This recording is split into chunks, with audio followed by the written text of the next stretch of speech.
매일경제신문 매부리. 재건축 재개발 날벼락 맞았다 양도지 위제한 뭐길래. 본 기사의 내용은 매일경제신문 이선의 기자의 기사 내용입니다. 솔로몬 스토어의 신현기입니다.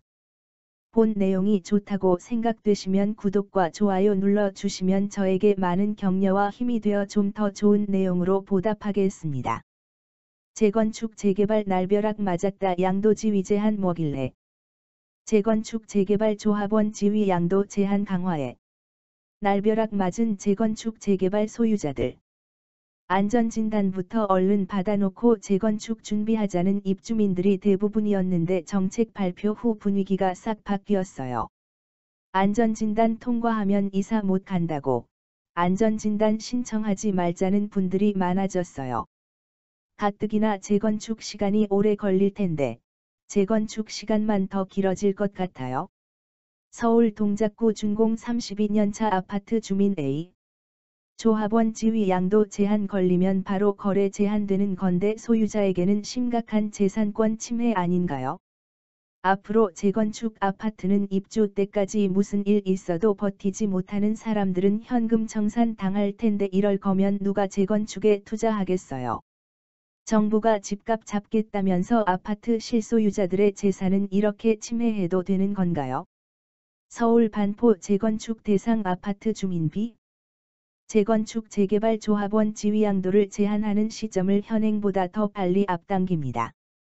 국토교통부와 서울시가 재건축 재개발 지역의 투기 수요 차단을 위해 조합원 지위 양도 제한 시점을 앞당기기로 결정함에 따라 재건축 재개발 대상 주택 소유자들이 심각한 사유재산 침해라고 반발하고 있습니다. 재건축을 추진 중이던 단지들은 내분이 생기는가 하면 재건축 주택을 매수한 실수요자들은 향후 거래가 끊길 것이라며 불안에 떨고 있어요. 이들은 더 좋은 집에서 살기 위해서 버티면서 기다리는 것인데 정부가 거래를 막고 주거 이동을 막고 있다면서 집값 상승을 잡겠다고 서민들의 재산권을 침해하는 것을 정당화할 수 없다고 비판했습니다. 사진은 한주형 기자가 촬영한 서울 남산에서 바라본 여의도 일대 재건축 단지 사진입니다. 재건축, 재개발 투자 막차 떠납니다. 지난 9일 국토교통부와 서울시가 재건축 재개발 지역의 투기 수요 차단을 위해 조합원 지위 양도 제한 시점을 앞당긴다고 발표했습니다.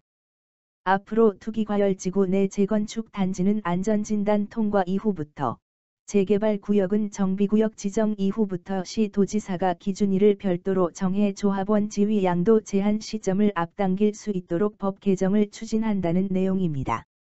조합원 지위 양도는 한마디로 재건축 재개발 거래를 의미합니다. 우리가 재건축 재개발 물건을 산다는 것은 조합원의 권리를 사고 파는 행위니까요. 현재 서울을 비롯한 수도권 대부분 지역이 투기과열지구죠. 즉 수도권에서 조합원 지위 양도, 즉 재건축 재개발 거래를 제한한다는 뜻입니다. 재건축은 기본계획 수립 다음 안전진단 통과 다음 정비구역 지정 다음 추진위 설립 다음 조합 설립인가 다음 사업 시행인가 다음 관리 처분인가로 진행되고요. 재개발은 기본계획 수립 다음 정비구역 지정 다음 추진위 설립 다음 조합 설립인가 다음 사업 시행인가 다음 관리 처분인가로 진행됩니다. 현재 서울은 재건축은 조합 설립인가 이후, 재개발은 관리 처분 계획 인가 이후부터 조합원 지위 양도가 제한돼 있습니다. 그런데 이 거래 제한 시기를 재건축은 안전진단, 재개발은 정비구역 지정으로 앞당긴다는 내용입니다. 거래를 제한한다는 것은 앞으로 서울에서는 안전진단을 통과한 재건축 아파트를 사도 입주권을 받지 못하게 된다는 얘기입니다. 신축 아파트를 저렴하게 사려고 재건축 재개발 주택을 사는 건데, 비싼 돈 주고 사놓고도 조합원 지위 양도가 제한돼서 입주권을 못 받으면 무슨 소용이 있겠어요. 그러니까 당연히 사려는 사람도 없겠죠. 재건축 아파트 주인들이 이제 사정이 생겨서 집을 팔려고 해도 집을 팔 수 없고, 사고 싶어도 살 수 없는 상황이 되는 겁니다. 다음은 손동우 부동산 전문 기자의 일문일답. 손동우 부동산 전문 기자. 그러면 투기과열지구 내 재건축은 안전진단 통과, 재개발은 구역 지정 이후 무조건 조합원 지위 양도가 제한되나요? A. 아니요.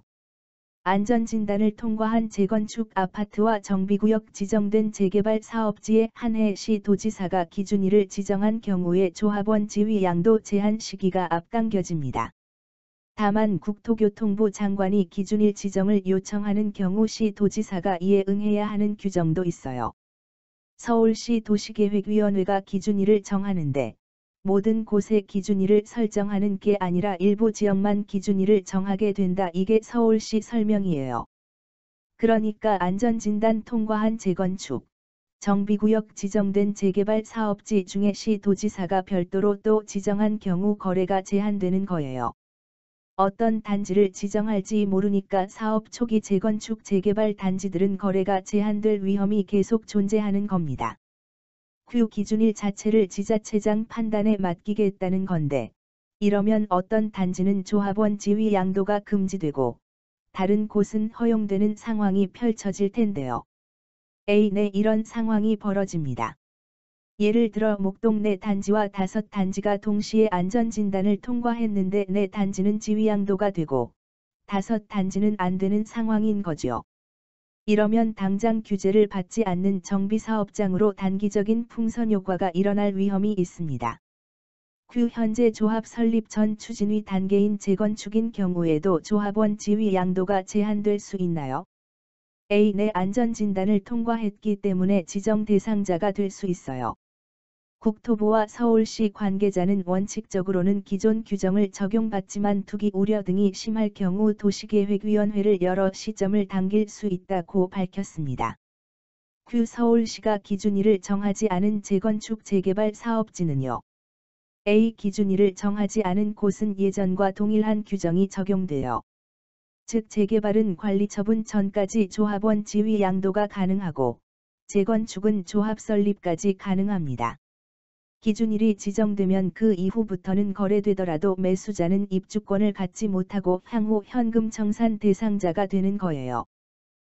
정비사업 조합원 지위 양도 시점이 안전진단 통과 시점으로 앞당겨지면 재산권 행사에 제약이 걸리는 거 아닌가요?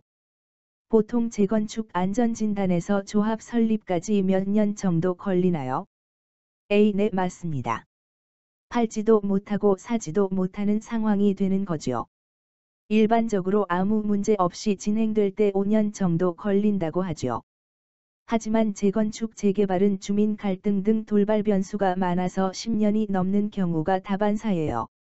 예를 들어 이제서야 분양하는 원베일리는 2002년에 안전진단 통과한 후 2015년이 돼서야 조합이 설립됐어요. 이번 재건축 재개발 규제 발표로 사정권에 들어오는 서울 아파트 단지는 얼마 정도 됩니까?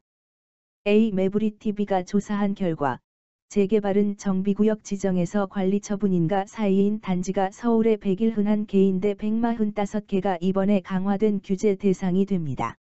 대부분 포함되죠. 재건축은 안전진단 통과에서 조합 설립 이전인 곳이 46개인데 안전진단 받지 않은 단지가 엄청 많으니 대상은 더 넓어지죠.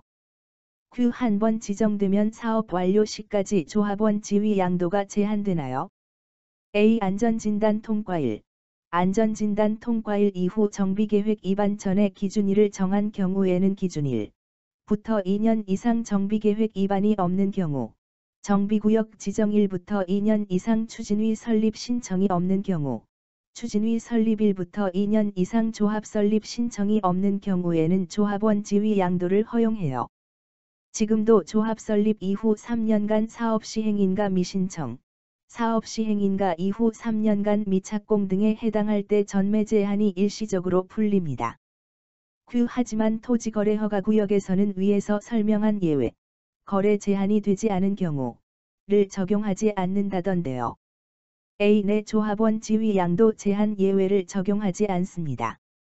현재 서울 토지거래허가구역은 잠실동, 삼성동, 청담동, 대치동, 압구정, 여의도, 목동, 성수 등이죠.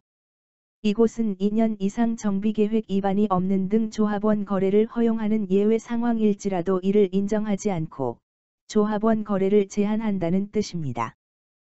이미 사업이 진행 중인 정비사업장에도 이번에 발표된 새 규정이 적용되나요?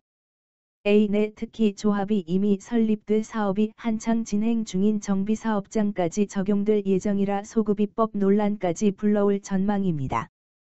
지금 잠실 5단지나 여의도 시범아파트가 일시적으로 지위 양도 제한이 풀린 상태인데 만일 9월에 개정법이 시행되면 바로 거래가 묶입니다. 조합 설립 이전 아파트야 말할 필요도 없겠죠.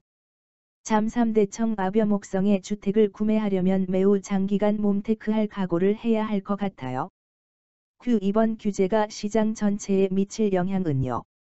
A. 많은 전문가들이 단기적으로는 안전진단을 막 앞둔 단지로 풍선 효과가 불 거라고 예상하더라고요. 하지만 재건축 재개발이 지지부진할 경우에 매물 잠김이 계속될 위험이 있죠. 이렇게 되면 새 아파트 쏠림 현상이 다시 나타날 수 있다고 봅니다. 안전진단 통과하기 전 초초기 재건축 단지, 이미 완공된 신축 아파트의 몸값이 더욱 높아질 거란 얘기죠. 안전진단 통과한 재건축 아파트, 매수하려고 했는데 해야 할까요? 하지 말까요? A. 이번 정책으로 중요한 것은 재건축 재개발 투자에 상당히 많은 불확실성이 생겼어요. 아직 법이 통과되지는 않았지만 현재 국회에는 재건축 아파트에 2년 실거주를 해야 조합원 지위 양도를 받을 수 있는 법안도 계류 중이에요. 그러니까 재건축은 현 상황에서는 실거주도 해야 하고 거래가 제한될 수도 있는 여러 불확실성이 있는 상황이에요. 앞서 얘기했듯이 재건축은 10년 걸릴 것을 각오해야 하죠. 장기간 사고 팔 수도 없는 여러 가능성을 염두에 두고 결정하셔야 할 것 같아요. 정부는 재건축 재개발 조합원 지위 양도 제한을 앞당기는 정책을 9월 중 입법하겠다는 계획입니다. 일각에서는 정비사업을 통한 민간 공급에 긍정적이었던 오세훈 서울시장이 재건축 거래를 강화하는 규제를 내놓은 것에 대해 앞으로 재건축 사업 속도를 높이기 위한 사전 포석 아니냐는 해석을 내놓고 있지만 실상 재건축이 더뎌지는 것은 정부의 규제 못지않게 조합 간 내부 갈등이 큰 원인임을 감안하면 이번 규제로 재건축 재개발 투자에 대한 불확실성이 더욱 커져 정비사업 시장이 위축될 것이라는 부정적 전망이 많습니다. 서울 노량진 뉴타운 인근 공인중개업소 관계자는 투자자가 적으면 재개발, 재건축은 늦어진다. 매도자들이 빨리 팔고 매수자들이 들어오면서 손바뀜이 활발해져야 사업 속도가 빨라지는데 이번 발표는 집값이 조금이라도 오르는 기미가 보이면 언제든지 거래 금지로 묶겠다는 정부의 엄포라면서 재건축에 한 번 물리면 20번지 년간 집을 팔지도 못하는 상황이 발생할 수 있다고 우려했습니다. 본 내용이 좋다고 생각되시면 구독과 좋아요 눌러주시면 저에게 많은 격려와 힘이 되어 좀 더 좋은 내용으로 보답하겠습니다. 감사합니다. 솔로몬 스토어의 신현기입니다.